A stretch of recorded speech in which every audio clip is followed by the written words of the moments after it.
I believe we are live. We're going to double check here. Grace and peace, family. Grace and peace. Hopefully you can hear and see me okay. Yes, I believe we are live. Today we're doing something different. I haven't done this in years, and that is simulcast on one of my other platforms. So my team got us going on another one of our platforms for Vicki Dillard TV. Thank you all so much for joining us today. You all can see I have a beautiful guest with us today, which I'll introduce him in just a moment. Just a little bit of protocol while the link starts to kick in. Yes, thank you all so much for joining me here, Vicki Dillard on the Vicki Dillard TV show. Yes, you are tuned into my personal channel. I know some of you all are used to seeing me go live, do national and international commentary on African Diaspora News Channel. Of course, I'm still doing that. And indeed, we have our app and YouTube channel and other platforms. But you're joining me today. Yes, beloved, we are going to be sharing some very, very important updates with a very, very important person from the Chicago area, a very long-standing Black educator in the Chicago area. How many of you all know we've been doing nonstop back-to-back coverage on Chicago for a number of different reasons? And so we're going to get into that. We've had guests before from Chicago for a number of other reasons on the broadcast, and we've reached a whole lot of people on different platforms. And so we're so pleased that you all have joined us today. Yes, family. So, beloved, I do have a little bit of a protocol that as you come in, be sure to come in giving us a big thumbs up. Be sure to like and be sure to share. Just like you make little silly videos go viral that ain't got nothing to do with nothing. And I believe in all that sometimes. Beloved, we want to be very intentional about sharing this message, because we here in alternative media are the ones that get things moving. We're the one that sets things afire, beloved, and we're the ones that really kind of guide a lot of the other conversations and things that happen in different aspects of our society. Yes, and so when you share, when you like, when you engage, you help to increase that. And for that, we say thank you so very much. Family, please welcome, help me welcome our guest today, Brother Abdul Muhammad. How are you, brother? I'm doing fine, Sister Vicki. Assalamu alaikum. Wa alaikum salam. To you and the family. Ashe, to my brothers and sisters. Thank you for having me on the show. You know, you have been a supporter of myself and the Black principles since the very beginning of the fight. So we definitely appreciate your continued support. Not just you, but all of your viewers. We would not have been able to get as much traction because, as you know, the mainstream white-controlled media does not care about the education of Black children and justice for Black people. So we would not have been able to get the attention and the support from the general public across the country and across the world that I have received and the Black principals have received, who are fighting for Black children every day in the city of Chicago. If it was not for you, and it was not for the grassroots, the final call, the grassroots Black media that came around us and didn't just do a 1 or 2 minute story, but went into deep and broke down what was really going on with Black children and Black families and Black educators in the city of Chicago. So I want to thank you. I want to thank your listeners and your viewers.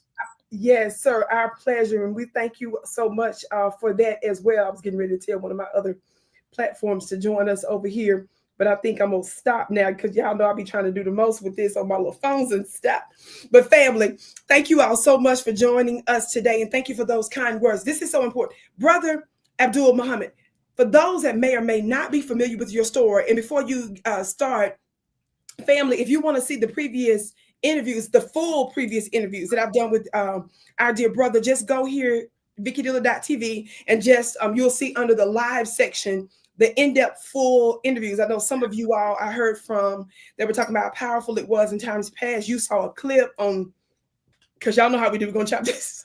We chop it up and put it in other places too. So we heard from actually people from other platforms. But family, I want you all to get all of the details and the past couple of interviews that we did with our dear brother, as well as some of his colleagues we did interviews with, family. So you don't want to miss those. Those are right here on this channel. Yes.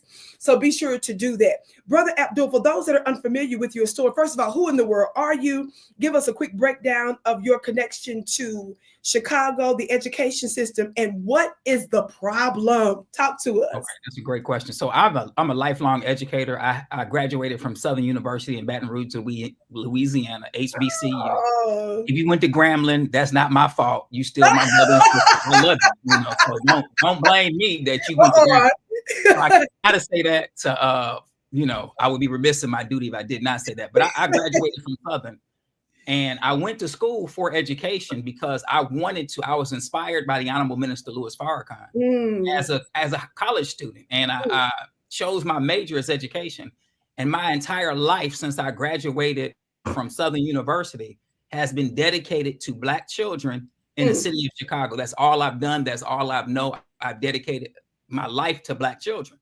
And you know, Allah God has blessed me to have tremendous results. I was the teacher of the year in the city of Chicago. I was nominated twice for the Golden Apple Award. I was featured in Who's Who among American high school teachers for 5 consecutive years. So what I've done in the city of Chicago is I put in tremendous work. Every school that I've walked into that was falling apart when I walked in, I was blessed to transform and turn that school around. Come on. These are just the facts of my track record of what I've done. I also do a lot of community work in the city of Chicago, which I'm dedicated to that just as much as I'm dedicated to the education of Black children. I'm a member of the Nation of Islam. I've never hid the fact that I'm a member of the nation. I shouldn't have to hide the fact that I'm a member of the Nation of Islam. If I would have walked into any of these schools that I've been in with lipstick and a dress on, I would be on the cover of the CPS magazine for high school principals. But because I walked in there as a strong, educated, dignified Black man who is dedicated to educating Black children, then I, like my colleagues, became a target of the system in Chicago, in Chicago public schools, that does not care for, does not like Black children, and does not appreciate a Black leader that can transform the educational experience of Black children, which I have done. One of the schools, and I'll say this because I think this just kind of speaks to my, at this point, 30 years of work with Black children. Yes. One of the schools that I was blessed to serve in is a school called Nancy B. Jefferson. It's named after one of the great Black civil rights leaders from the west side of Chicago, Sister Nancy Jefferson. So the school that makes this unique is it's located inside the juvenile detention center. So all of the things that you are hearing about across the country about these young people shooting and carjacking and all of that, they have to go somewhere when they get locked up. And the place they go is the juvenile detention center, and the school they attend is Nancy B. Jefferson. It's affectionately known in Chicago as the Oddie Homes. So I was the assistant principal in this school that's in the juvenile detention center. So anybody from 12 to 17 who did any crime in Chicago and got arrested, they had to come see me. Wow. Sister Vicki, they couldn't put the students in the same room together. The GDs, the BDs, the Vice Lords, the Four Corner Hustlers, the Latin Kings, the Black Souls, the EBK. EBK stands for everybody killer. They fight every gang, right? So they couldn't put these young, mainly brothers, because it was 85% Black males that was locked up. And they could not put them in the same room together until I got to Nancy B. Jefferson. Wow. Nancy B. Jefferson, I went around and built relationships with all of these different brothers from all of these different gangs. And because I built relationships with them, then we were able to put these brothers in the same space together without these brothers trying to fight and kill one another inside the facility. Wow. So this is my work. While I was at Nancy B. Jefferson, I reached out to the Chicago producer of Hamilton, which we know is the greatest stage play, one of the greatest stage plays that has been written. And I reached out to the Chicago producer of Hamilton. I asked her, I said, will you bring the Hamilton play to the students of Nancy B. Jefferson? And I worked with the producer, for the Chicago producer, for 2 years. And at the end of that 2 years, we brought Hamilton, the play, to the students, the incarcerated students of Nancy B. Jefferson. And while they were performing the play, this is what the producer said to me. She said, and she was white. She said, Mr. Muhammad, this play has only left the stage twice. Once when we brought it to the White House for Michelle and Barack Obama, And Wow. the other time is when we brought it to the students of Nancy B. Jefferson. Wow. So this is my work with Black Yes. children in Yes. Chicago, and this is why I have become a target as a Black educator who is not going to compromise my principles, Yes. who's going to fight every single day for Yes. Black children.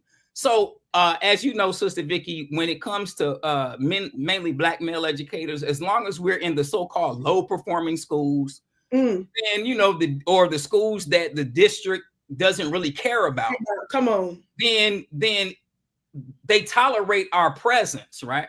Mm. But when I was blessed to be selected by the Black local school council at a school called Lindblom in Chicago, which is one of the top ranked schools in the city, the officials in CPS were upset that a Muslim, first and foremost, a Black man, Yes, sir. because the school had never had a Black principal since it reopened in 2005. Even though it's a Black school, it only had white male principals. And so when I became the first Black male principal to be selected by the Black LSC at this Black school in Inglewood, and it's one of the top ranked schools in the city of Chicago, the CPS officials, I'll name them, I'm not afraid to name them, Pedro Martinez, who used to be the CEO. Okay. I don't want to mispronounce her first name, but her last name is Bogdana. You can look her up. She's second in command. Felicia Sanders, third in command. These are the people that were upset that a Black man became the principal of a Black school over Black children in a Black neighborhood. My immediate supervisor, his name is Devon LaRose. I'm not even going to call him a Black man, but his name is Devon LaRose. I don't know what he is, but when I was blessed to get over this particular school, these people had an issue and they did everything within their power to have me removed, as well as the white teachers who were at the school, who were stealing money, who were ghost payrolling, who were doing all these things that they had no business doing. But they could not have done what they did if it was not for CPS management co-signing everything that they did. Yeah, so this is what led to the fight between myself and Chicago Public Schools, because they created this false narrative, this false report, and they used that false report from these white teachers to railroad me out of a school and a position that I did not take, but that I earned by the work that I've done for the last 30 years in the city. Wow. Now this is deep. So do you all understand that bit? He's giving us an update to let us know a bit about what's going on. Of course, you can imagine it's way, way more that's going on than that. Absolutely. But just very quickly, let us know that this is a part of your story, but also this was happening to many other Black educators. Is that right, sir? Absolutely. I'm not the only Black educator that's fighting for Black children in the city, in the country. You know, that's not the case. We have several Black educators, many of my predecessors who went through similar things or circumstances with Chicago Public Schools. And as I've been, speaking on different podcasts and traveling around the country, Black educators have come up to me or would leave a comment on a video or send me an email, and they would say that the same thing happened to them. As soon as the test scores went up, as soon as the fights went down, as soon as the students started respecting and loving each other, as soon as the academics became the focus, the students, the parents started to get engaged with the school because of the work of these Black educators, then there would be a group of salty white people that would create false narratives and lies to get that Black educator removed. I'm not the only one. But now the thing that we have to understand is that we have to get involved, brothers and sisters, because it's not happening just to me. Your brother just was courageous enough to stand against a system that is oppressive to Black children. But this is happening to Black educators across the country. Now, I want to pause real quick, Sister Vicki, because all throughout this interview, I want to get the support of your listeners who have been great over the years. We have a website called justiceforabdulmuhammad.com. I'm going to ask that while he's talking, can one of my mods, because it's literally ever since I've gone live, I've been doing a little content recently here, but I need one of my mods, if you're in the building, please put that link in the chat so that I can post it. Go ahead, dear brother. Okay, it's justiceforabdulmuhammad.com. And what I'm asking the public to do, you interviewed Brother Troy, Sister Vicki. Yes, sir. One of our and he's the president of the principals union here in Chicago. Yes. And Troy is a fighter from the beginning to end. He's had my back. And so Troy and I worked on a letter for the Board of Education. And I want to give you all an update on kind of what's happened in Chicago, but I'll say this, then I'll go to the update.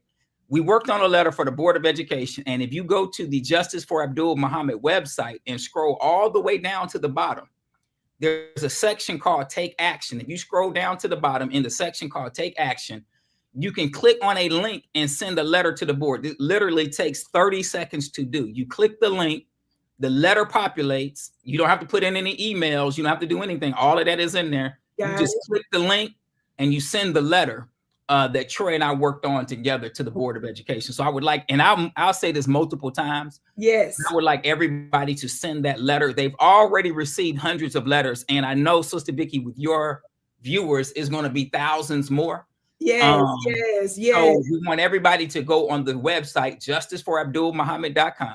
It's posted right there, everybody. You all right see it there. They did all the work for you, because I remember doing it myself before, and we need to go back and do it again. Yes, ma'am. They literally do all the work. None of us have any excuse not to pull that up. Go ahead, dear brother. Okay. So, and the reason, so we did do that before. So I just want to give you all an update on what this fight has led to, because it has led to many things, right?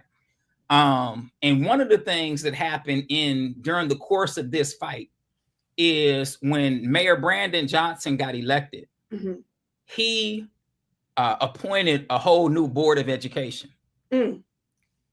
Troy and, well, I didn't go, but Troy went, the president of the Principals Union. He went before that board to plead my case in the case of the Black principals multiple times. Okay. And every time that Troy went to that board to plead my case, and I'm 100% innocent, and I have the evidence to prove it. Yes, sir.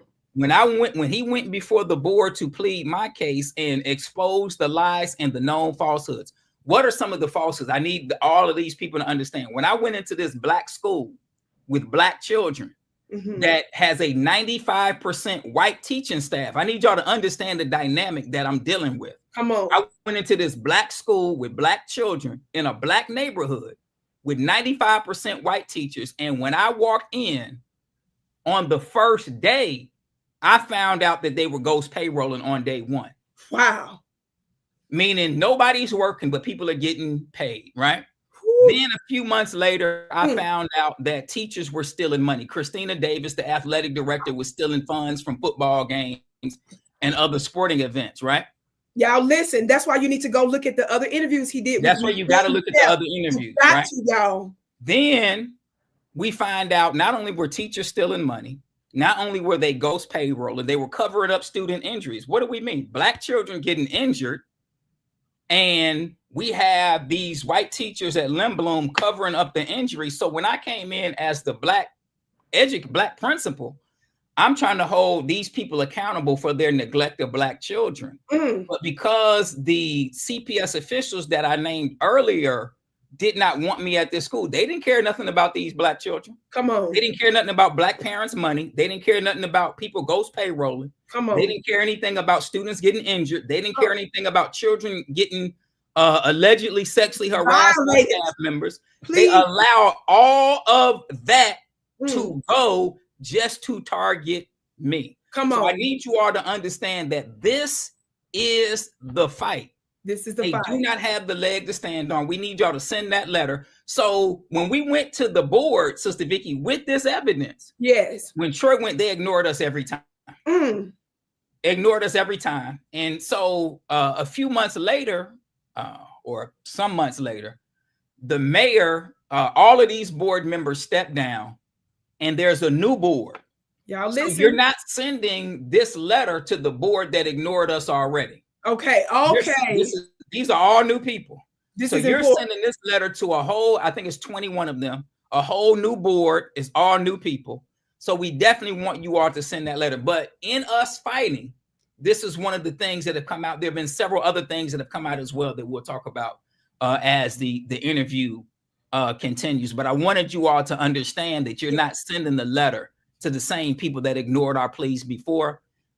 It's a whole new group of board members and a new board president. So we definitely want you all to send the letter on justiceforabdulmuhammad.com.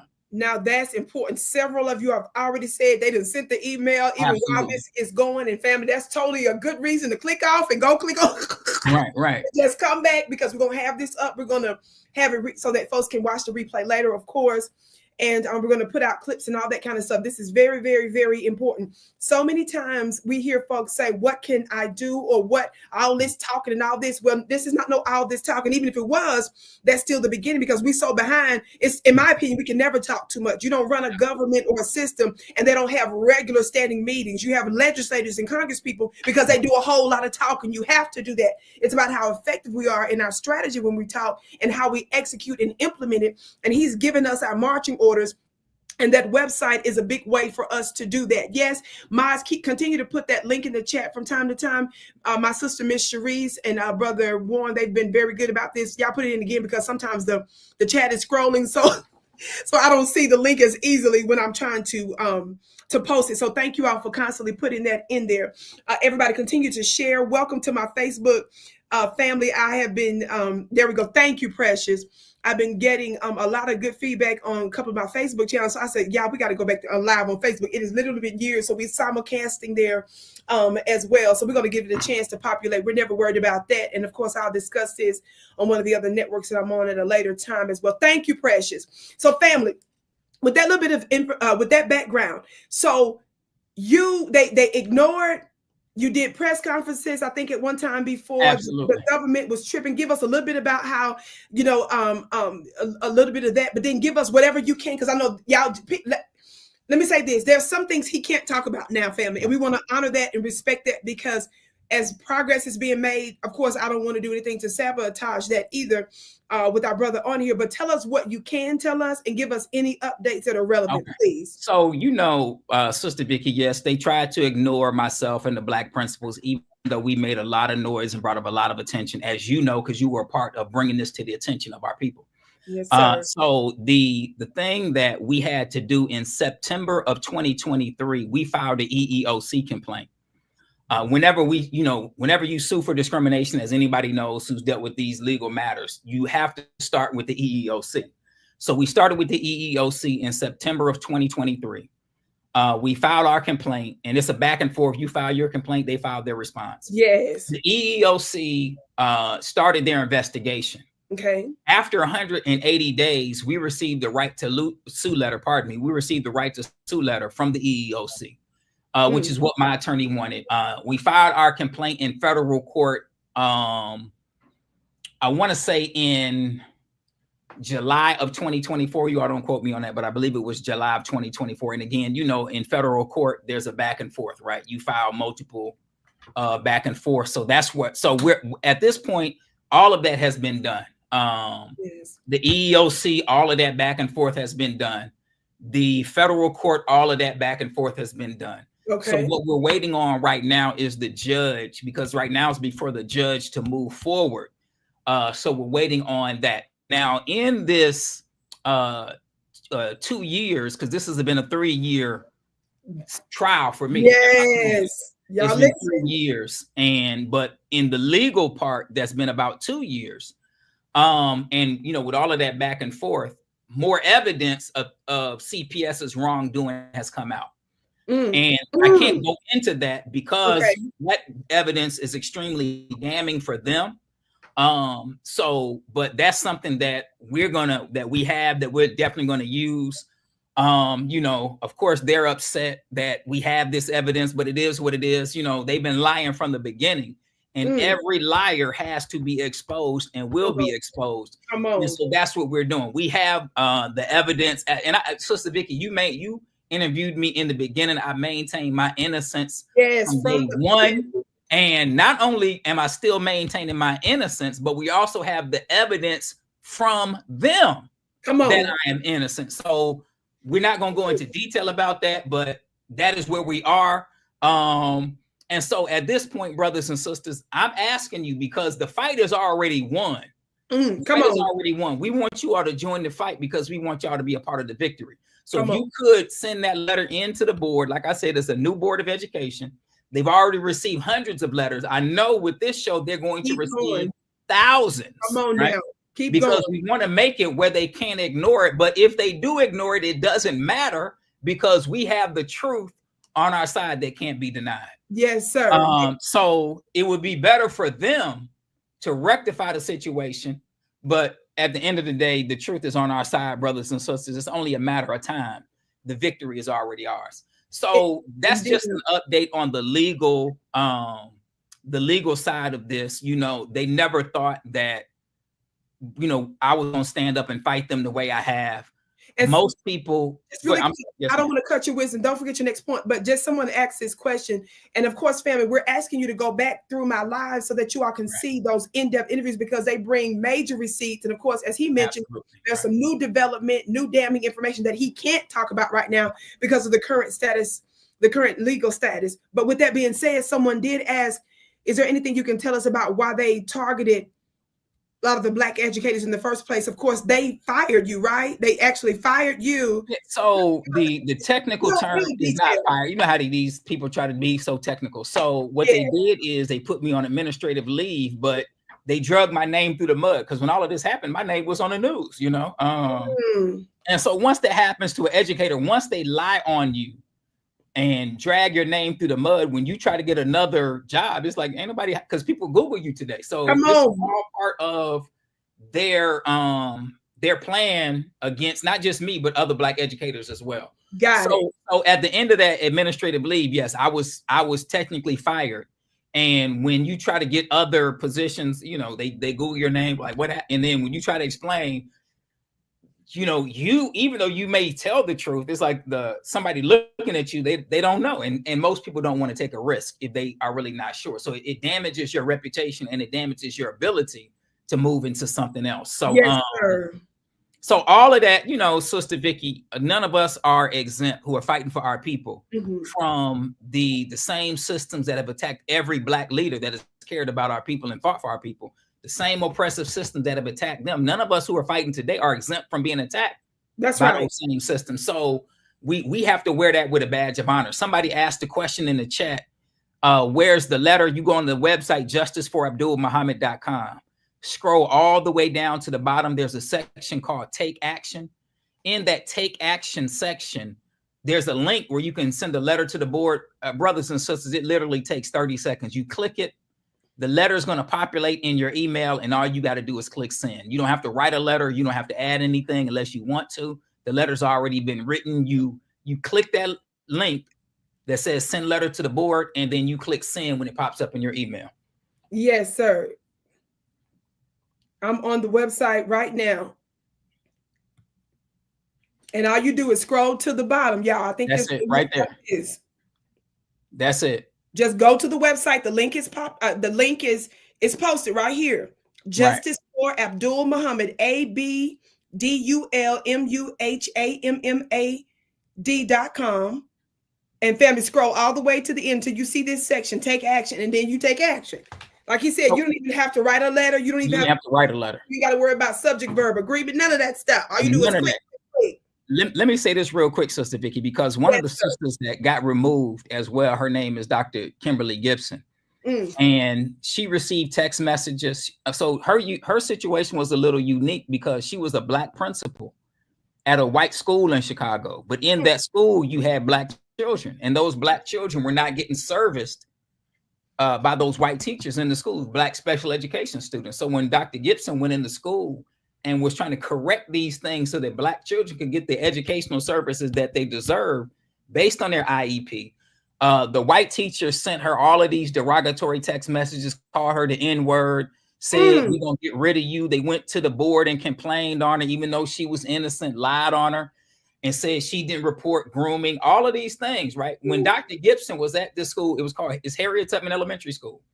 When she was at the school, Dr. Gibson was walking, right?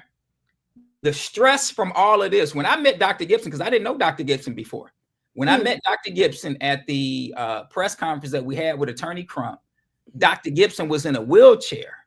And at that time, when I first met her, I didn't know that it was the stress of what she had gone through that put her in the wheelchair. So through all of this, so over these 2 years, Dr. Gibson and I have become friends. So the stress of all of this not only put her in a wheelchair, but eventually put her in the hospital. She was in a coma. And maybe about 2 months ago, she came out of a coma. So, are you serious? Sister Vicki, this is the stress of having your name in the media, having people lie on you, losing your job, losing your livelihood, right? This is what the Chicago public school officials are putting on Black educators.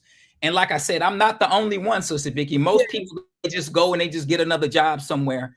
And I decided to stand up and fight because I could not let these people lie on me with over 83 lies. Wow. And then I just walk away and don't say anything. But these are the Black educators in Chicago who are fighting for Black children who are being targeted. So the question that you asked earlier is, why is this happening? And not just in Chicago, but all around the country. Exactly. And it's happening because the greatest thing that we have is the minds of our children. Come on now. It's the greatest resource that we have in the Black community is the minds of our children.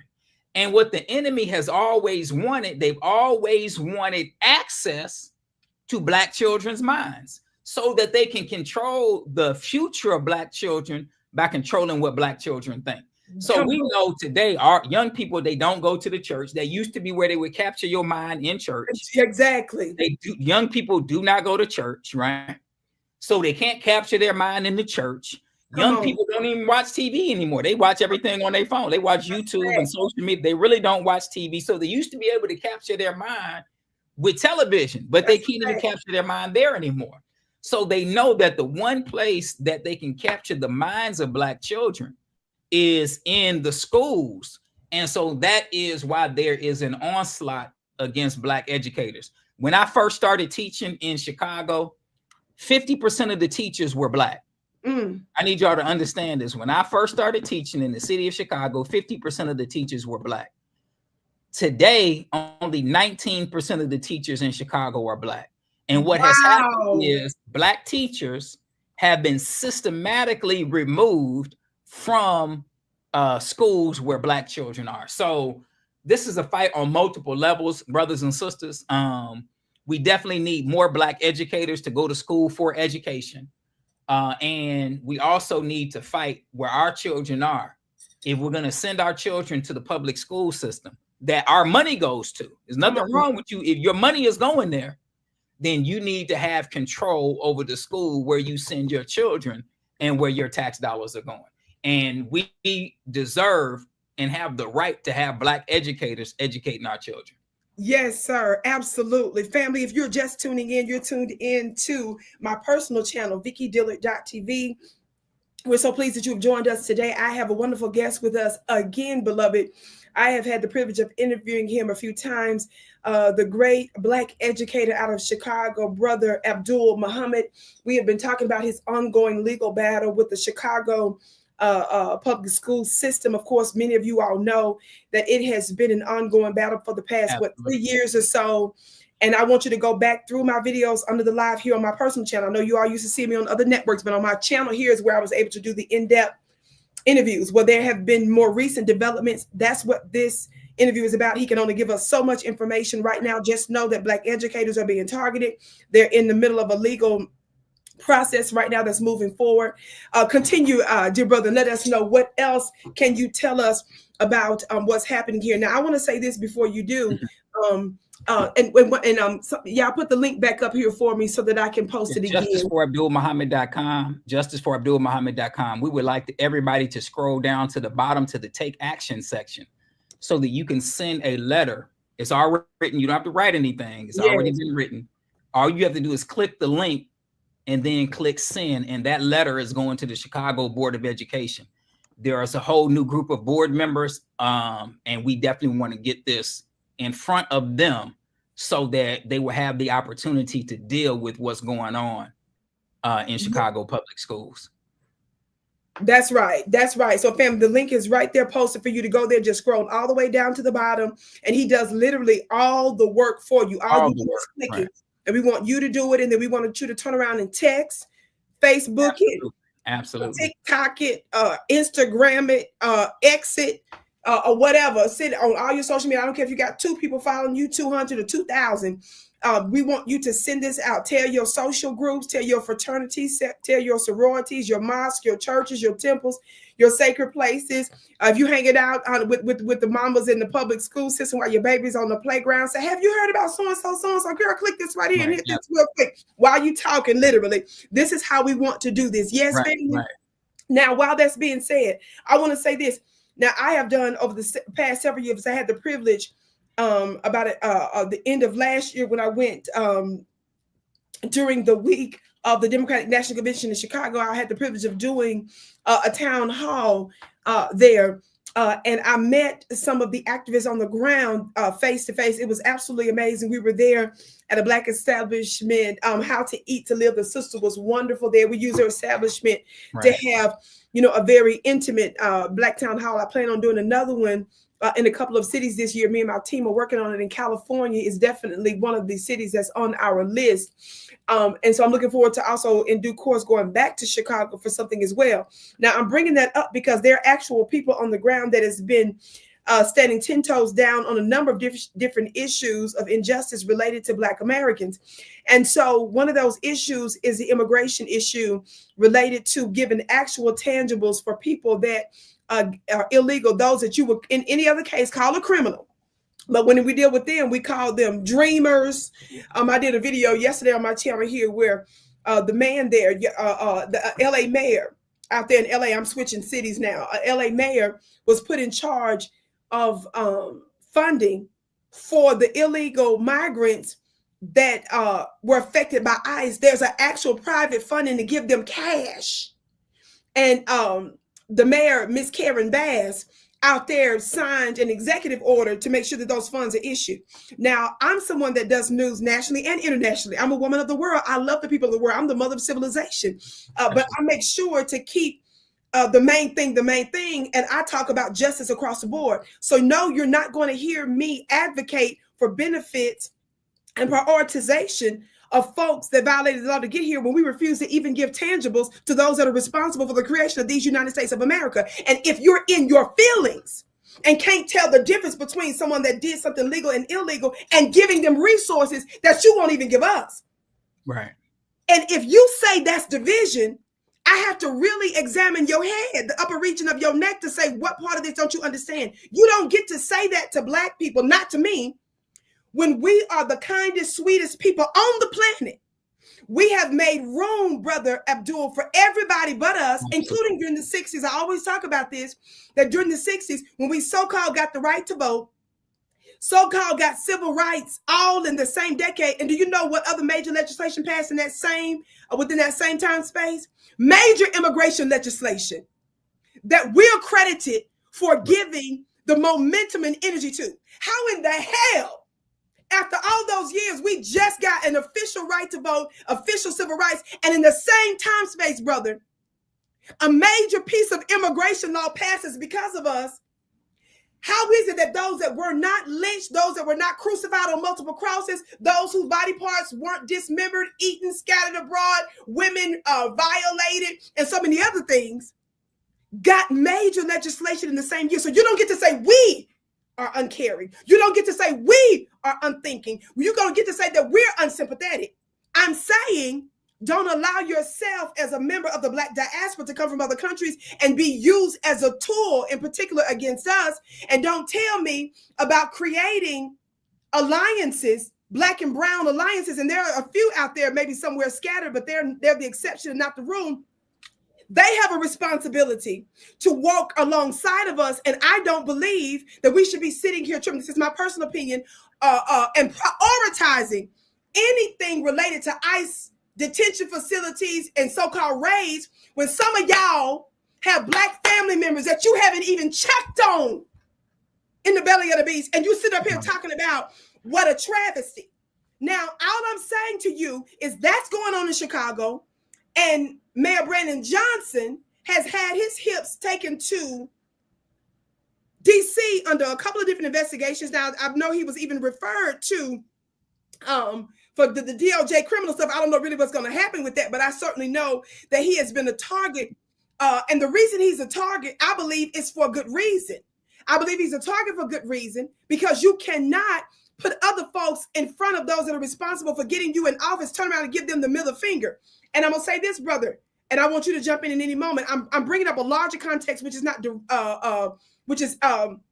I'm just showing you how there's a lot of moving parts and a lot of political mess he's in. And I just don't think it's in his best interest to pile on by disrespecting Black educators, when I believe and know that there was something that he could have done about this early on. Now, let me say this. When Brandon Johnson, Mr. Mayor Brandon Johnson, got in office, guess what they did when Black folks in Chicago got engaged? I'm sure you're well aware of this too. When Black folks were showing up so strong for those meetings, those political meetings, so many Black Americans was filling up. Do you know his office proposed to make them get state issued IDs, turn around, change the layout of the floor so that more people didn't have direct access on the lower floor to Congress, to lawmakers, right, until a third-party government watchdog said to him, "Sir, you're probably violating the law with this fool," and so he pulled it back. Now, I'm bringing that up for a reason. They're actively working to silence Black voices, is what I'm saying, by doing stuff like that. You tell us by getting IDs on the one hand, you say Republicans are racist by making you get an ID to vote. But it's the Democrats that propose these anti-Black policies against their Black constituency. And I'm saying, this is Vicki Dillard, it is not a good idea for Mr. Mayor Brandon Johnson, who's under all kinds of investigations and stuff, and his office is in trouble for allegedly hiding information. And when the investigators that came down there to look for stuff found out that there might be some gifts and stuff that they had received, they had up in a closet somewhere, and they weren't being transparent about a lot of that. This is not a good look for y'all. And I would suggest that you do everything within your power to ensure that our brother and other Black educators get justice. Go ahead, brother, and jump in, please. Yes, ma'am. So, no, thank you for that, Sister Vicki. I think so. I have to say this because I've sat down with a lot of preachers and politicians during this fight, and sometimes we make the mistake of saying that none of these Black leaders are doing anything, and that's not true, because State Senator Willie Preston.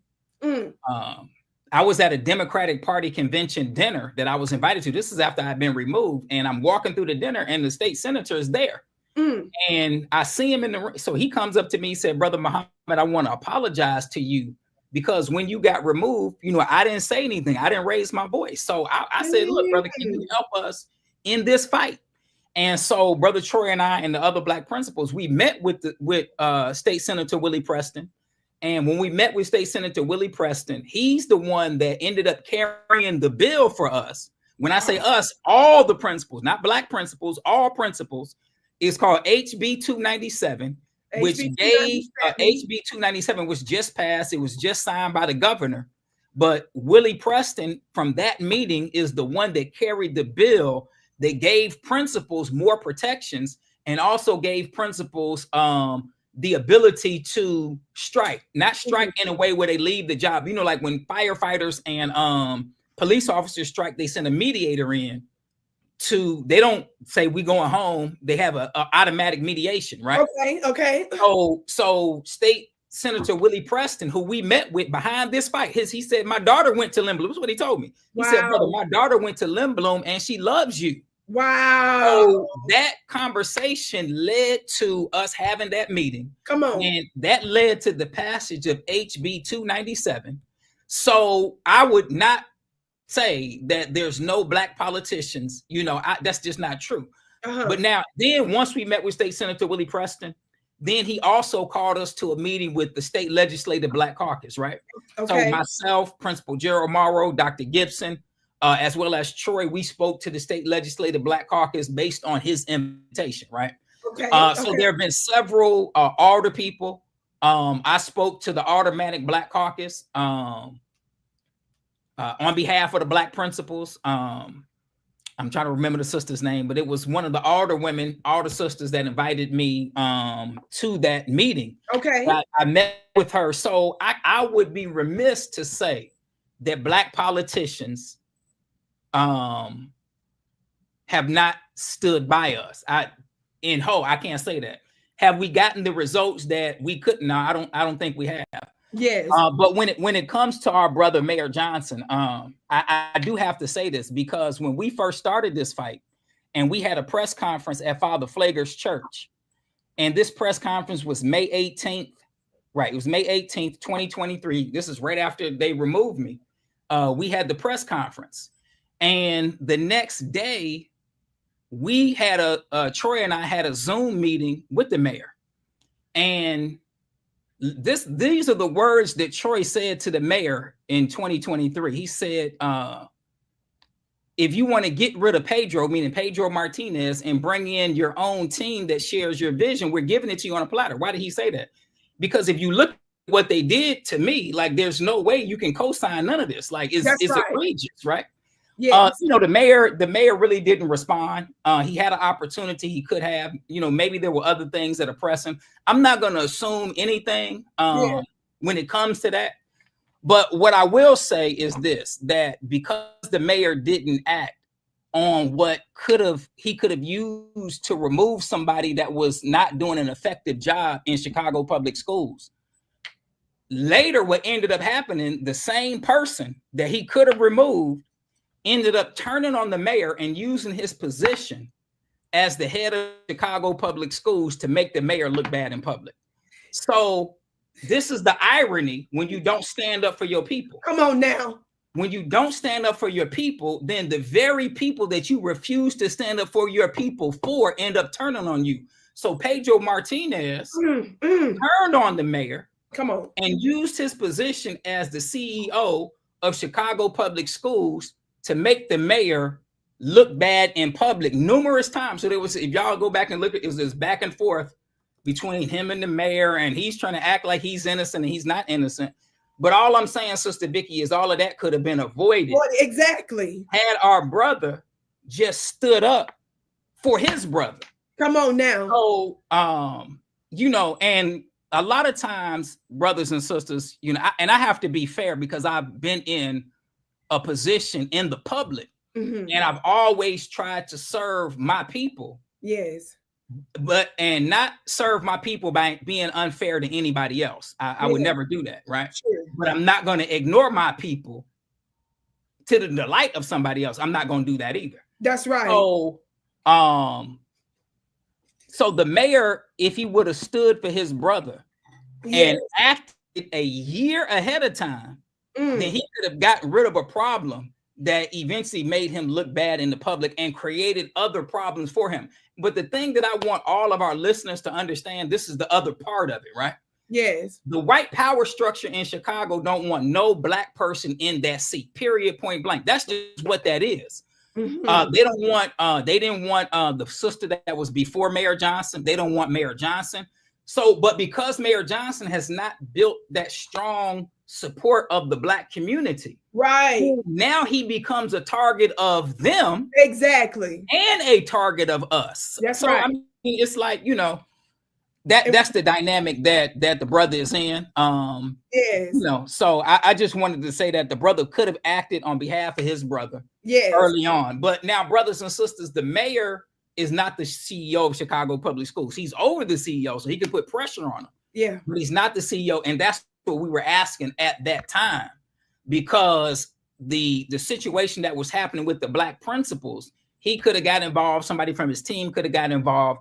And that situation early on could have gone differently. Exactly. But it didn't. He chose to go the route that he went. But what I would say is that to all of our community people, we got to hold these politicians accountable. Yes. For what they do and don't do. But that's then right.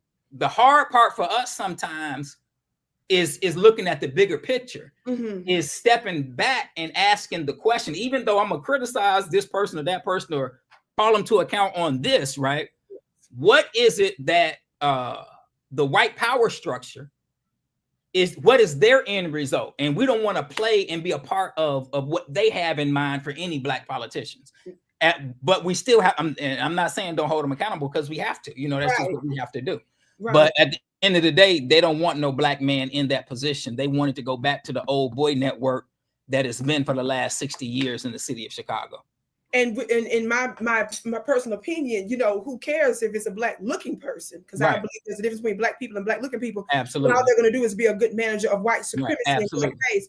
And so while I certainly understand what you're saying, and I can appreciate, you know, your eloquence and making sure that you're fair about this, but I still think more pressure needs to be put on the black. Oh, 100%. Yeah. I'm going to put that out there that y'all ain't doing enough. And Right. I don't give you hardly any credit because your funny looking selves are in that position so that you can ride hard for black people. Right. Nobody is confused in any city, brother.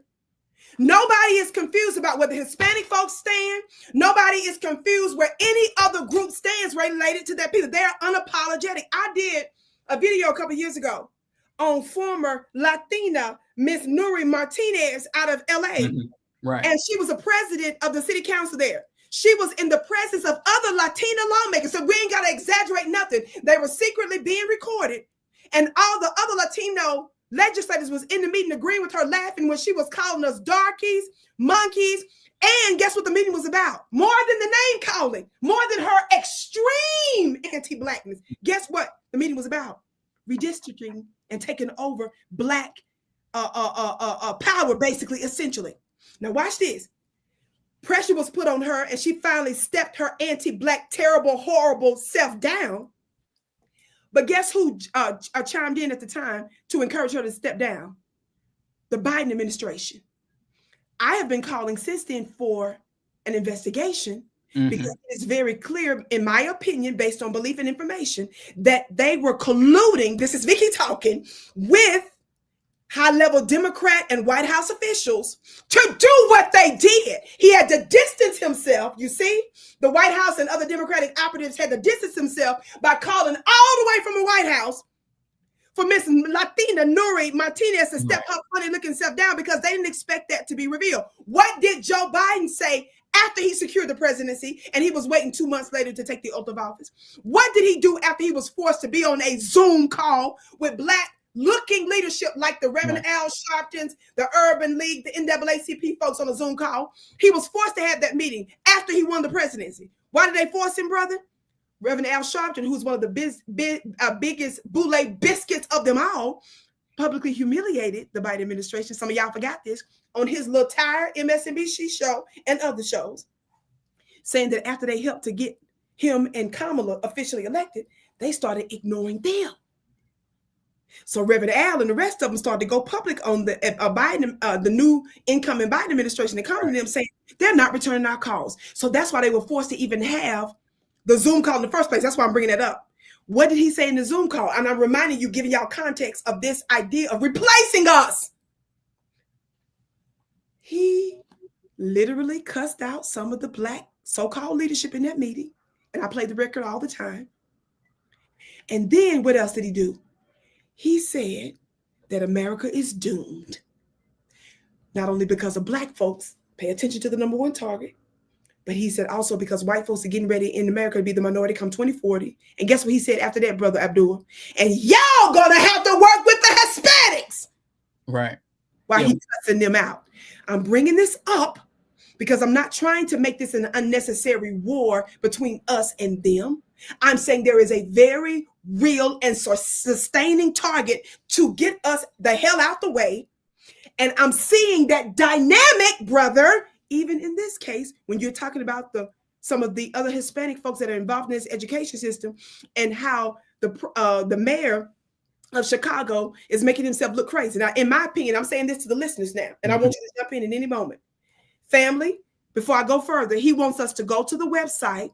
Somebody put it in the chat for me again. Say it again. Justice. The website is justiceforabdulmuhammad.com. Brothers and sisters, we want you all to scroll all the way down to the bottom. We want you to send that letter to the Board of Education. It's a new board. All you gotta do is click the link, click send. Yes. And that's it. It takes less than 30 seconds to do. The letter is written, family. You don't have to write no letter. You ain't got to do anything. You don't have to do anything. Yeah. So, and then brothers and sisters, so I just want to say this. Real quick before you say that, Sister Vicki. The last thing I want to say, because I'm gonna do this because I just know how the powers that shouldn't be are.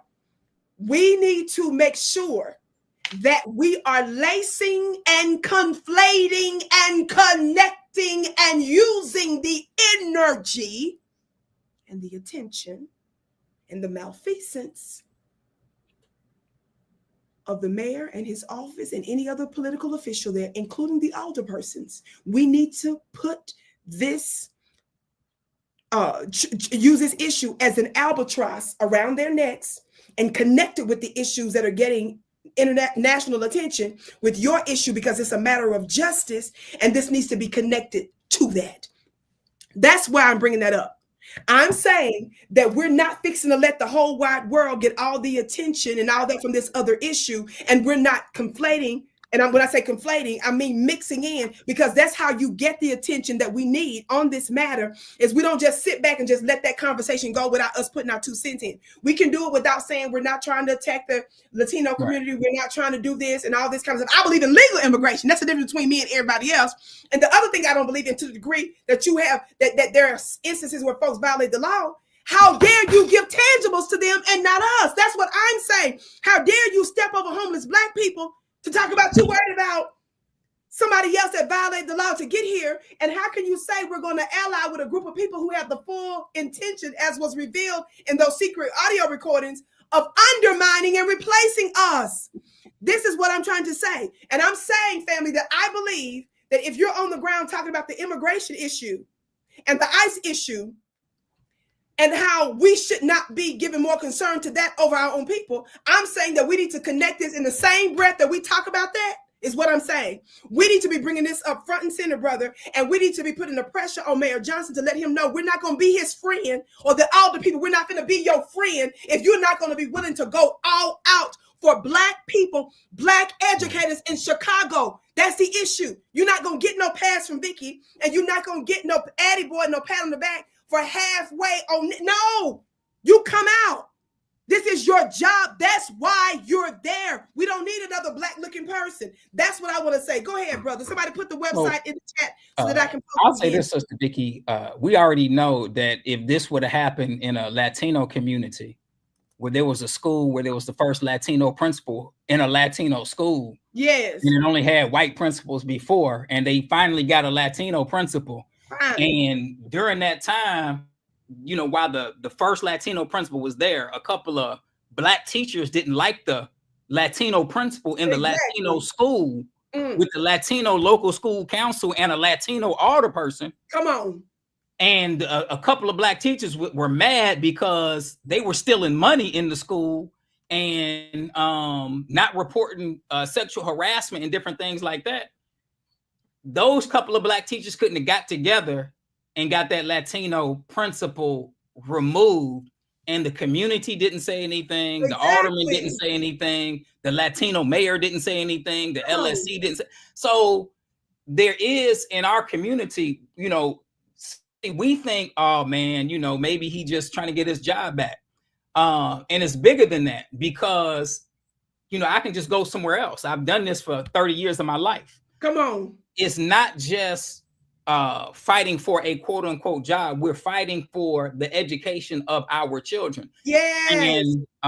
And not just the education of our children, but the education of our children in our neighborhood. In our neighborhood. All of these people, all of those white teachers at Lindblom are visitors. Come on. They do not live in the neighborhood. The Say it children again. would never see them at the grocery store. They would never see them at church. They would never see them on the block. They would never see them at the park, because none of those teachers who teach at Lindblom in Inglewood, none of them live in that community. That's right. They live on the north side. They live where the white folks live. Soon as the school is over, they leave that community and they go back to where they're from. They have no investment outside of that job in that community. So we're the only ones that would even allow something that has happened and has been allowed to happen. We're the only ones that would even tolerate something like this. That's right. And that's everybody else. No, I'm with you. Yes, ma'am. Go ahead. And that's why I'm saying. And let me tell you something. The reason why I'm saying even the gentleman with the bill and all that, I need him to go harder. I need all the Black older people to go harder. Here's why. Absolutely. When the immigration stuff came out, I do the coverage on this. Can't nobody tell me nothing. I do international news. I love the world. Eritreans love Vicki Dillard. Burkina Faso, the Burkina people love Vicki Dillard. Before everybody started talking about Captain President Traore, Ibrahim Traore, I was on it before the masses got it. You can't tell me nothing about it. I love all peoples of the world. That's not the issue here. We're talking about this particular unique issue of justice and where the emphasis needs to be. Here's why. Black politicians, Brother Abdul, during the ICE raids, I live in Colorado, 30, 40 minutes, 45 minutes away. The mayor gonna say, one of the mayors, he gonna say, he was willing to go to jail. Right. Wait a minute, y'all, did y'all hear what I said? They talking about they willing to go to jail, to prison for the illegal ICE migrants. You had Black California Assemblyman, a legislator out there. I call his funny looking stuff out. He came out, sabotaged the local reparations issue in California, brother. Guess what he did? Guess what pictures I put up on him? He out there on the front line for the ICE raid. Stop it! And they talking about they willing to go to prison for them. Do you think I'm finna say I'm gonna give them credit for a whisper, for standing with up? No, no, no. You can come out and say you wouldn't go to jail, fire brother.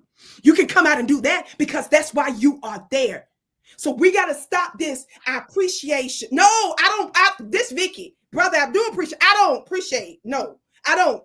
I appreciate you getting your funny looking self out there and putting your life and limb on the line because that's why you're there. Otherwise, we don't need Black looking people there. You're supposed to be there to disrupt the people on behalf of us. That's why you're there. And let me tell y'all something. It's a new day. If we're at war, you better act like a soldier. You better stand up and know that, yes, you might get a scratch or two. You may get hit in the face. And yes, you might even get sacrificed with your little raggedy tired job. I don't care. That's why you're there. We're not there to just say no, you're there to get some work done and to ship shape this system. You're not getting nothing until you come out like these politicians, Black and white, that said they were willing to go to jail for illegal ICE migrants. I'm ready to hear you say that you're willing to do that for our brother and our dear sister that's in a wheelchair. What's her name again? Dr. Kimberly Gibson. Dr. Kimberly Gibson, a Black educator out there, that she's in a wheel and just came out of coma. Did you say she was in a coma? She was in a coma, yes, ma'am. So, and she was in a coma. And let me tell you something. I don't know her personally, but I'm gonna tell you about my legal situation. Before it became criminal, I was doing a lot of civil stuff. I was hitting up a lot of high-level people. Let me tell you something. Sometimes they want something to happen to you physically. Absolutely. That you will stop and back down. Absolutely. Right. Let me tell you, if y'all think for 1 second they don't pile up a lot of legal stuff on you so that you would have a physical reaction and sit down somewhere, you are out of your mind. You don't know who the real enemy is. If you think for 1 second they're not doing this on purpose. And when we get involved and when we help hold these folks accountable, when we sign this petition that our brother says, when we keep the attention on this, this helps to alleviate some of the pain and the energy and the stress on our folks that's out there on the front lines for these particular issues. And we ain't gonna do that by talking about these little aldermen. No, I don't appreciate nothing. I appreciate you saying you're going to jail. You can say you're going to jail for our brother. That's what you can do. Go ahead, Brother Abdul. No, I just wanted to say that, again, Dr. Gibson, who was the principal of Harriet Tubman, when she walked in that school, she was walking on 2 feet. But it's from the lies, from the stress, from her receiving text messages from anonymous phone numbers, calling her the N-word, saying we're going to get you. All, you know, them going down to the Board of Education because the white people stuck together. And so they all went down to the Board of Education and lied to Pedro Martinez and his people. And their thing, Pedro Martinez and his team, their thing was, we want to appease these white parents. To appease these white parents, we're going to get rid of this innocent Black educator. And in my case, same Pedro Martinez said, we want to appease these white teachers, so we're going to get rid of this Black educator. So that is the dynamic that our sister, who was in a wheelchair and is still in a wheelchair, but was in a coma, because you all have to understand that as we're fighting, like, we're losing our livelihoods. That's the reality. Exactly. And the stress of the fight, it takes its toll on any human being. Exactly. So this is what the principals are fighting for. We're fighting for Black children, because in these schools, see, the part that the parents don't see And I'm gonna say this, parents, when your children jump in the car, if you send them to school, you ask them, baby, what did you learn at school today?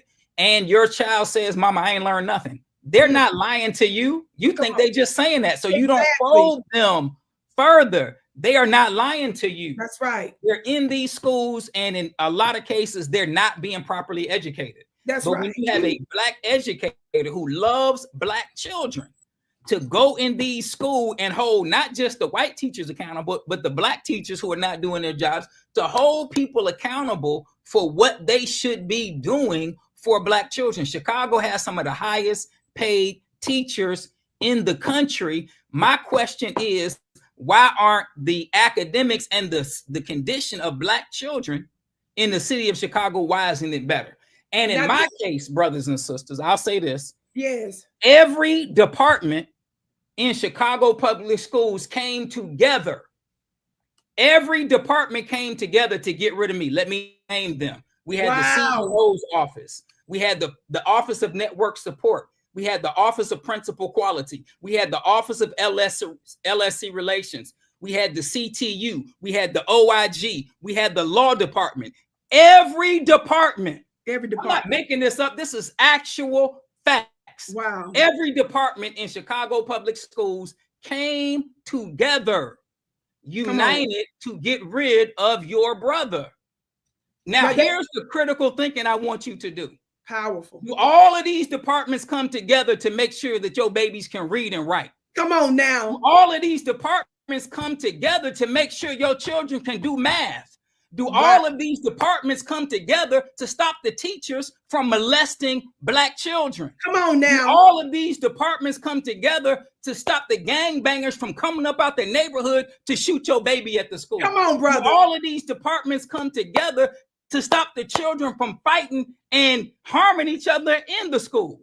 Yes. And you already know the answer. But they all came together to remove an educator that has transformed every school that I've walked into. So that should let you know how important your children's minds are, that they will all come together to remove an educator that would put your children in a position so that they could be successful in school as well as in life. So this is the fight, brothers and sisters. This is the fight. The fight is for the minds of our children, which is the greatest resource that we have. This is why we want you to go on the website, justiceforabdulmuhammad.com. Yes. Scroll all the way down to the bottom in the section called Take Action. We need you all to click that link and send this letter to the Board of Education. It's already written. You don't have to do anything. All you got to do is click send. It'll take you less than 30 seconds. Every department in Chicago public schools worked together in unison. Wow.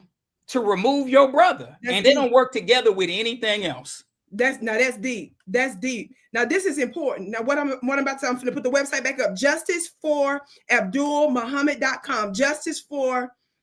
justiceforabdulmuhammad.com, family. Go there. You don't have to write no letter, figure out no words. You don't even have to do no thinking. You just let your finger scroll to the bottom, click, and you're done. You don't have to worry about subject verb agreement. I know y'all sitting there here saying, this man is an educator. I got to make sure the grammar's right. He did all the grammar and stuff. The team did all the grammar. All you need to do is go to your website and click, and then tell everybody you talk to do the same. Yes. Now this is important. Now let me say something. Now I'm going to keep emphasizing what I just said related to a lot of this stuff because the energy is with us. Now this is why I do what I do, Brother Abdul, and what I've been doing using alternative medias, even when I was working with Dr. Boyce Watkins for a while, Fly Nubian Queen, Your Black World. I'm currently still on African Diaspora News channel. I do content for them. In addition to their YouTube channel, they got apps. So we're in different parts. Plus, I utilize my platform. And then I just got some good news recently to where another platform wants to pick me up. We're going to make that announcement here pretty soon, where they want me on a couple of their channels. We already had the meeting, and we're moving forward with that. So at the summertime, my content is going to be elsewhere.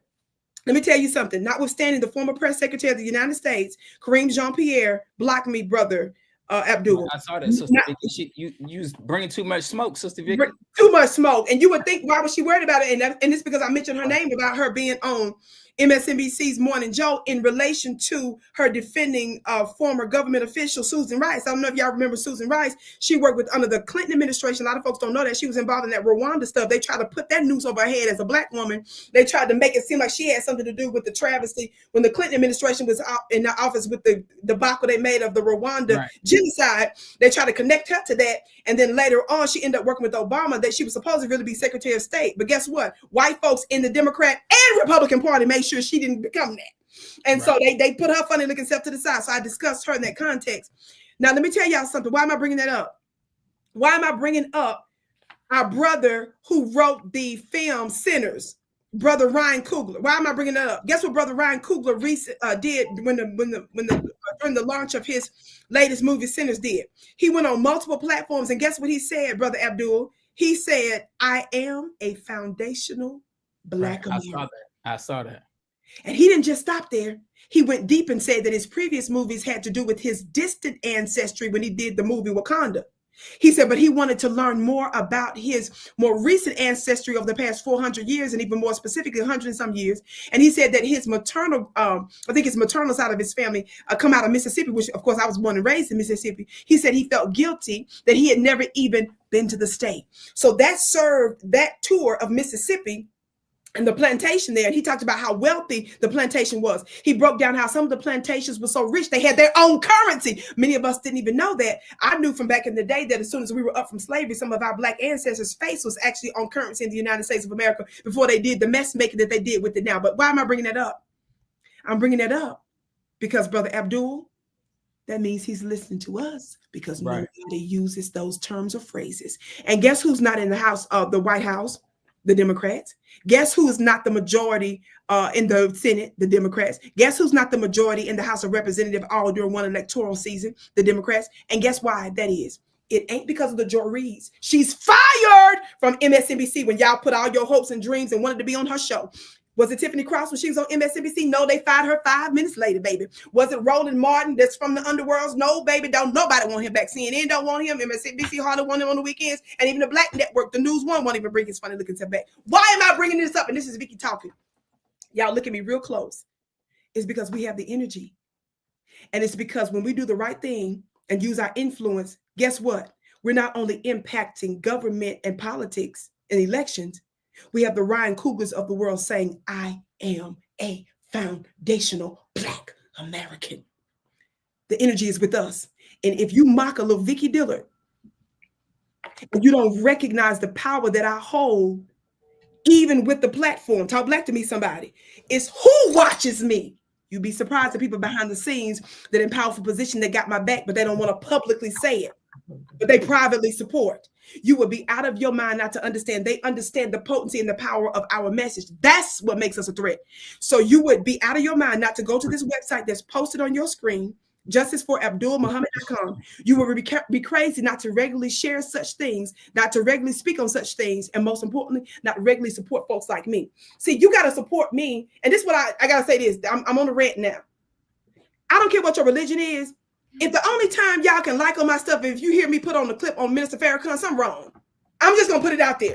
Right. I be right when I don't specifically mention the minister, and the minister one reached out to me for a word. How y'all scared? And he the one... I mean, this is weird. I got people that's a part of Christian groups that remember me, even from back in the day, even when I went to some of that church, but y'all want to keep a little bit of a distance because she's screaming a little bit too hard, or she got on the top that I don't really agree with. But you would boast by standing next to a hip hop artist that do nothing but spit out degradation for your people, but you can't stand with me and I'm telling the truth, nothing but the truth. You gonna need me, baby. Come on, that's right. So you need to be supporting on a regular basis, and don't just put in the chat, put the exact thing on the chat for us. If you don't get your lazy, terrible, horrible self on that stuff and do a little something, ain't nobody ask you to stand out on the front line of nothing and miss 6 days of work. Family, if we're at a war, act like it. It's not that hard. Typing in www.justiceforabdulmuhammad.com and clicking to the bottom. And I'll say this, Sister Vicki, the liar, the greatest thing that the liar fears is being exposed. Come on and now. It doesn't mean that you have to have the biggest platforms, because the biggest platforms are co-opted. You know, Yeah, exactly. They're co-opted, and the way that God, Allah, has changed the reality. The media, the mainstream media, they're the ones that made the stereotypes about Black people and had the world thinking that we were thugs and gangbangers and baby mamas and welfare queens. That was the mainstream media. Every leader that was truly for us, every leader that was truly for us was vilified.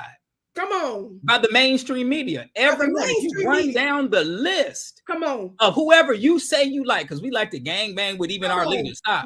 That's right. Every person, Black leader. Hold on, the real blues and reds are the Democrats and the Republicans, right? I heard somebody say that. Everyone that was truly for Black people was vilified by the white mainstream media. Indeed. And we went along with the vilification.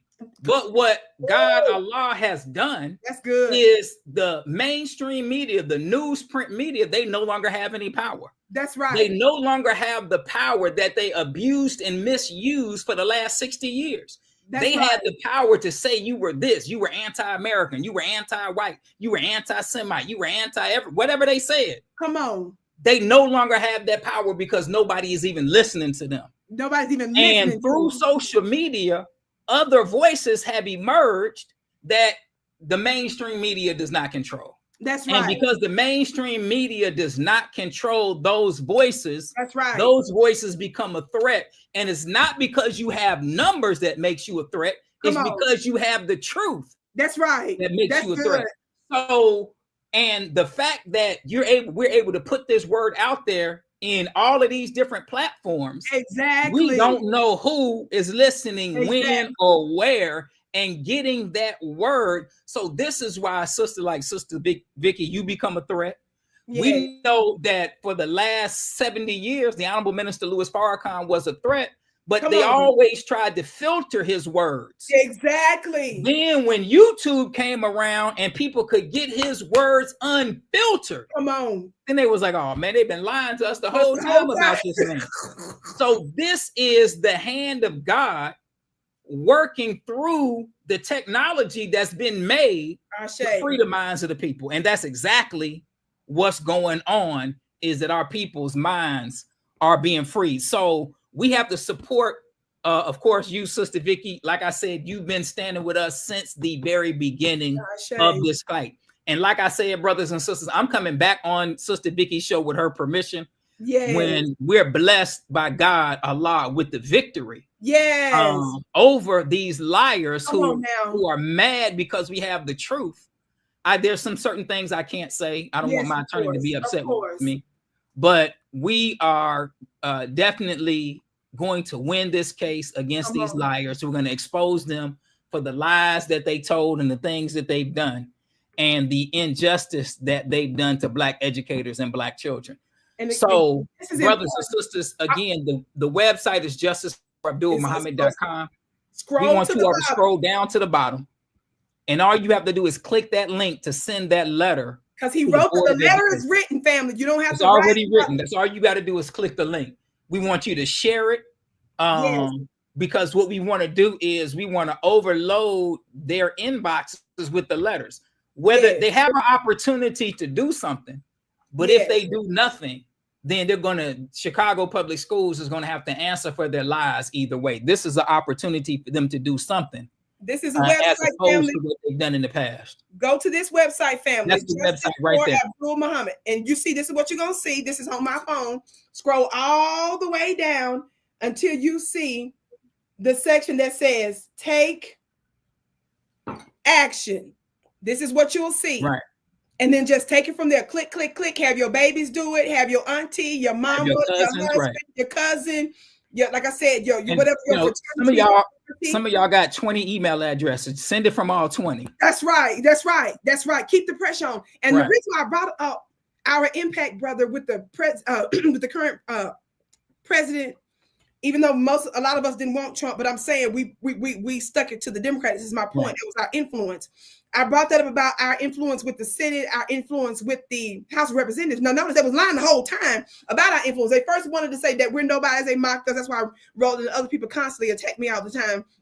And then after a bit of time, and then some of your videos, all of a sudden they started to take hold. Then some of your videos start to get thousands of views and tens of thousands of views. And then certain people that take your videos and turn around and put them on their platforms. Right. And then when I show up to places like Washington, D.C. to do a reparation, they pack the plaza as I'm screaming down the road from the White House. Or when I just came from Stone Mountain, Georgia. And even in a spiritual context like that, the people overwhelm you and they feel what they describe as a divine glory. People are actually watching, and the impact is really for real. Right. The energy is with us. And so that's why we want you to know that what you're doing matters. The reason why Chicago Mayor Brandon Johnson had to pull back from his draconian new proposed policies to stop you all from being effective in those political meetings was because we was exposing it. Do you all understand? Right. That's what we're trying to say. So it matters what's happening. And so we thank you all so much, but we want you to go to justice for AbdulMuhammad.com. I want to say this one thing before we get out of here. We got to get ready to go because I have another thing I've got to do today, but I want to say this. The reason I want you to go back through my older videos and see the last couple of interviews I did with Brother Abdul along with Brother Troy in some of our interviews with them is they giving details, receipts, and context to what you hear today. Y'all, the rabbit hole is deep. And Brother Abdul, I don't know how much you can say about this or not. One of the things that we talked about, y'all, did you hear our brother tell us that the educators in Chicago actually make decent money? But family, there's also an agenda out there to basically drive out families that are actually able to pay their bills when they have decent jobs. There's another agenda going on simultaneously to drive y'all out of the city. Can I jump in real quick, Sister Vicki? I know you're trying to end. So real quick, brothers and sisters, the thing that has happened with this gentrification that we talk about, if you can afford to live in a city, then gentrification is not a problem. If you can afford to live in that neighborhood, it's not a problem.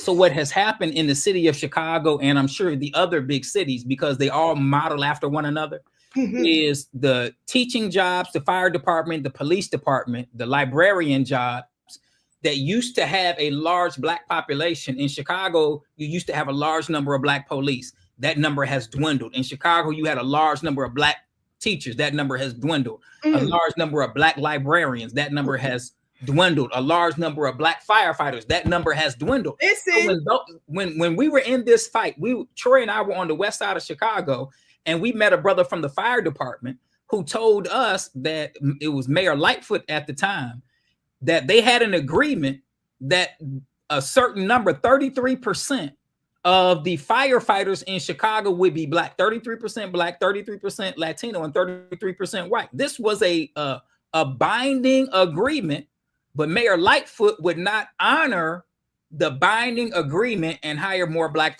firefighters.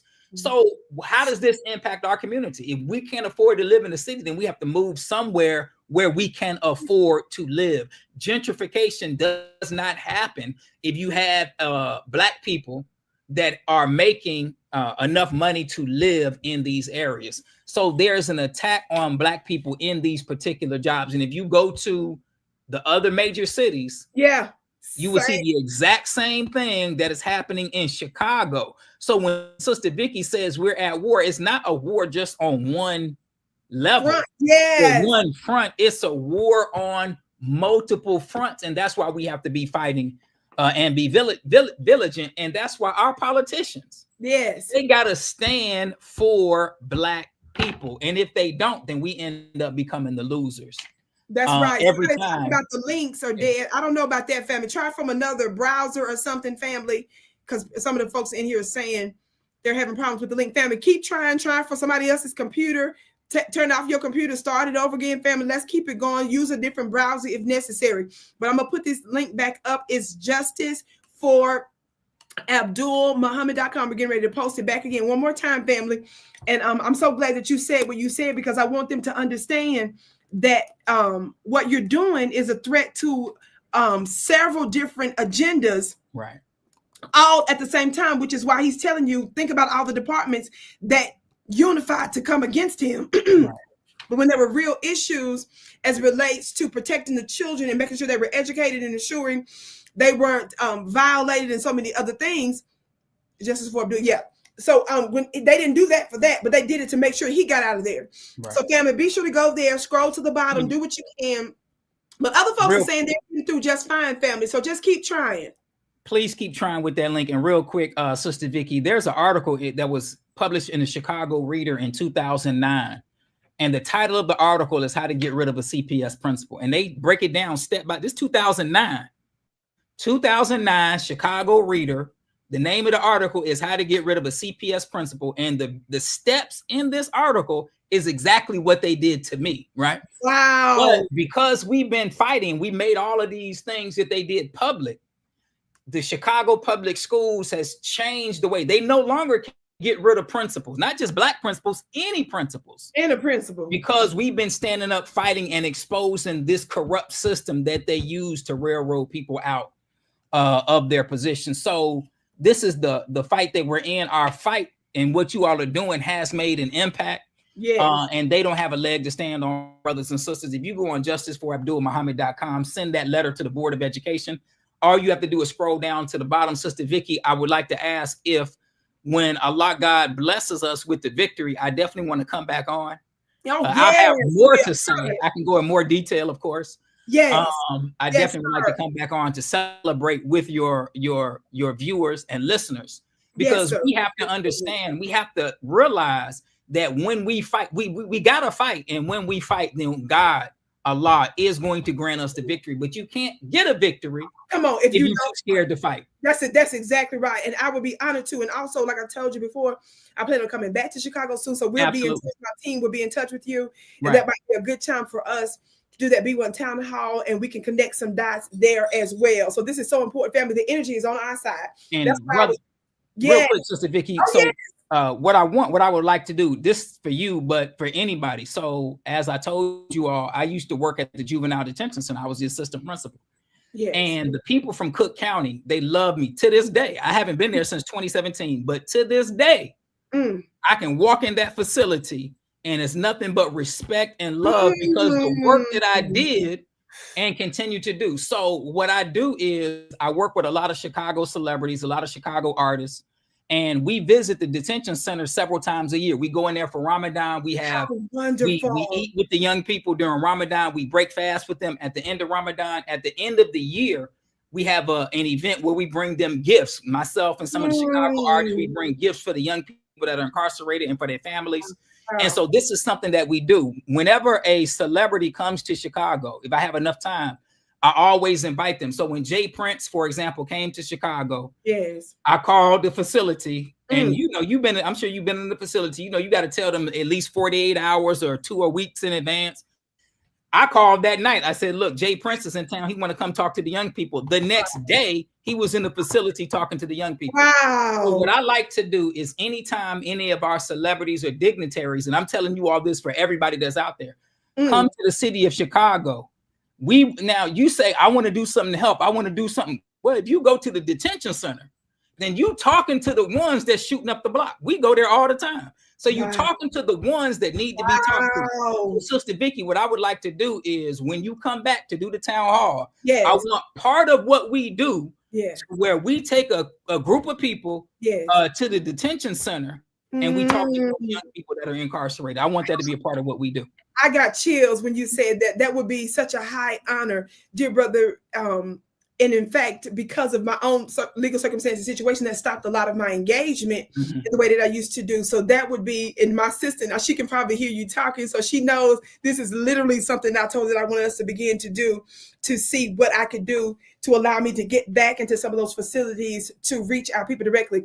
A lot of folks don't know, not only did I have a clothing outreach, food outreach. I had a program called Jailhouse Rock Academy many years ago that was approved by the state. So there's strict training, strict discipline.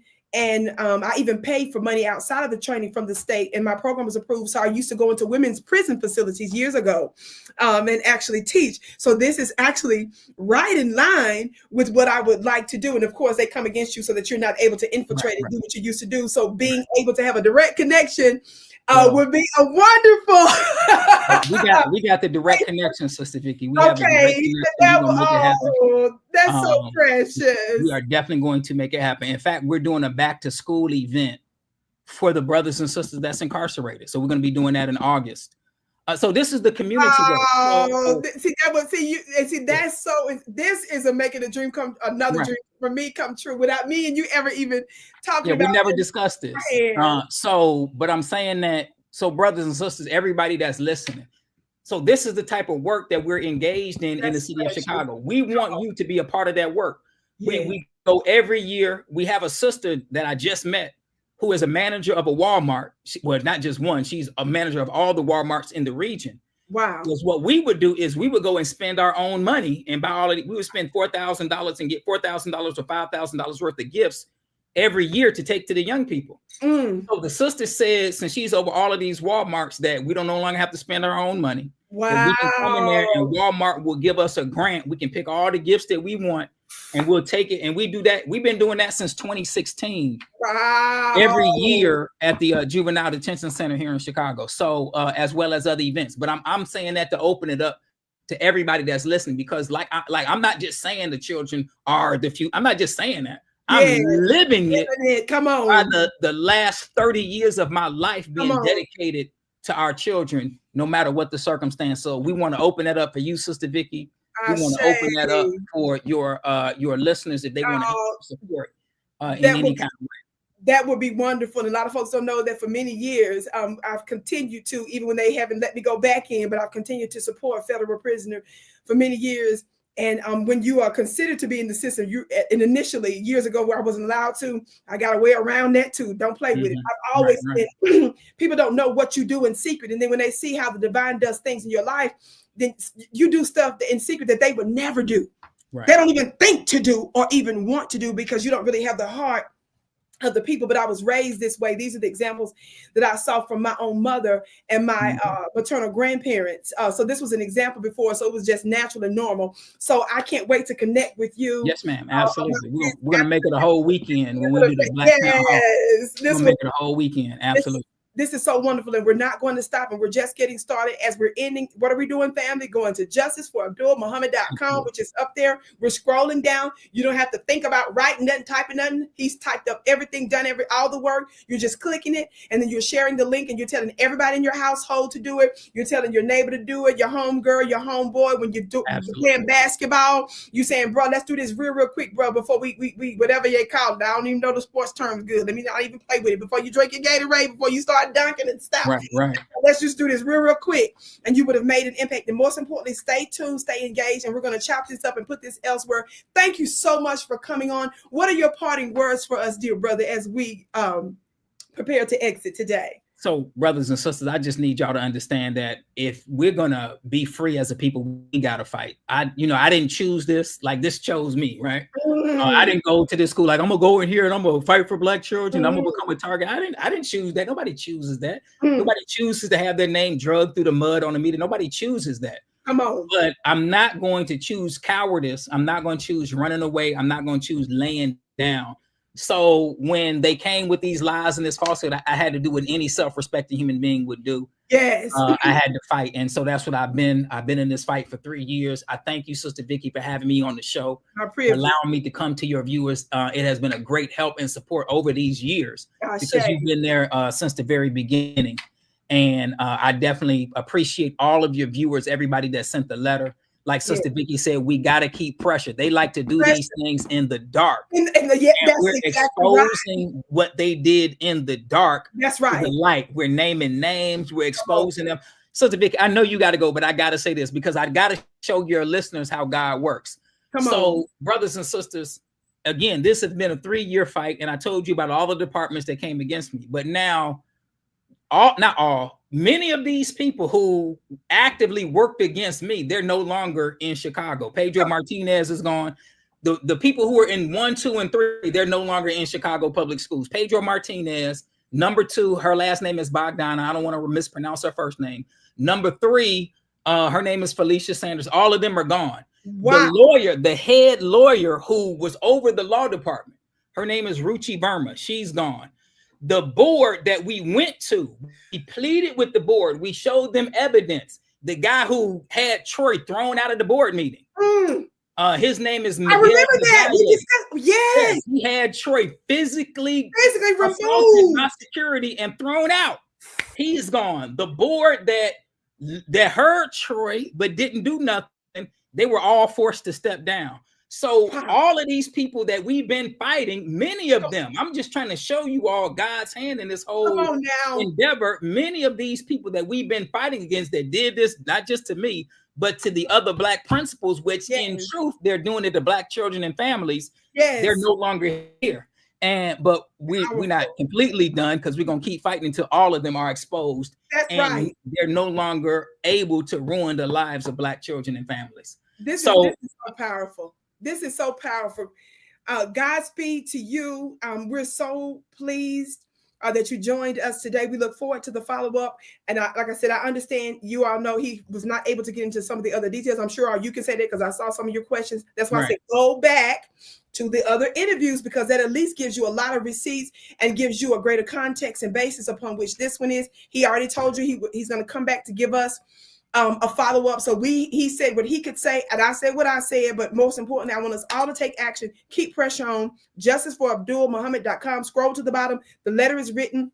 You complete it, share it with everybody, and we look forward to hearing your update. And of course, family, we'll be updating you when I do make the next trip to Chicago. And of course, I have the high privilege of connecting with our dear brother and reaching our beloved youth behind the wall. Yes, thank you all so much. We bow to you. Thank you for joining us today. Assalamu alaikum.